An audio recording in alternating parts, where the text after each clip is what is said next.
What if Jupiter was as close to the Sun as Mercury is?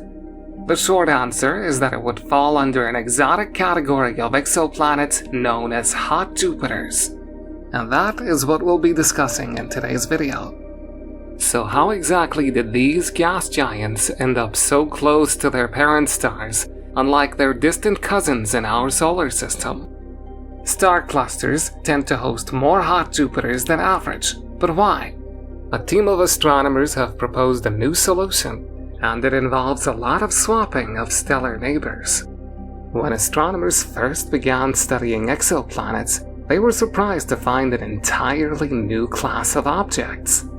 These are the so-called hot Jupiters, which are planets the size of Jupiter orbiting closer to their star than Mercury does around the Sun. As the name suggests, this proximity greatly increases their temperatures.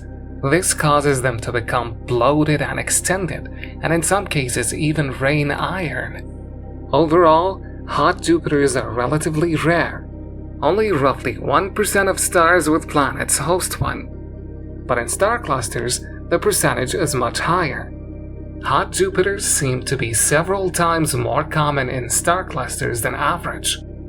One team of astronomers have put together an analysis that they believe is able to explain why star clusters host more hot Jupiters. The key is that stars in a cluster are packed together much more closely than average. They are so close that the stars are bound to interact with their neighbors in some capacity. In some cases, they can even capture one of their neighbors into an orbit. So even though the stars formed initially as solitary objects, they can become binary systems.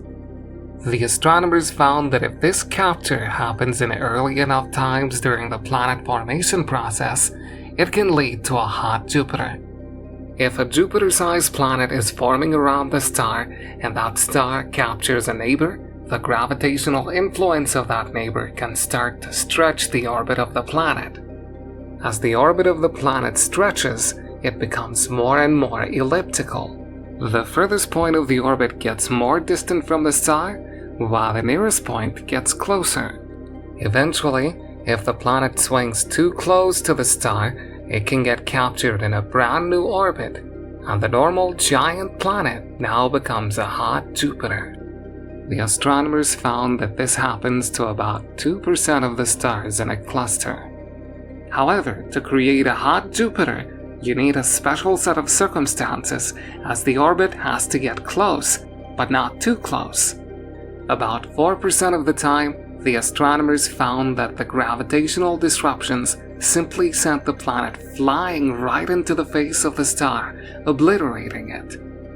Overall, the astronomers found that if giant planets form around 10% of the stars, then in about 1 billion years, there will be enough interactions in a star cluster to trigger the migration that turns a giant planet into a hot Jupiter. Since these interactions rarely happen outside of star clusters, this can largely explain why hot Jupiters are more common inside them.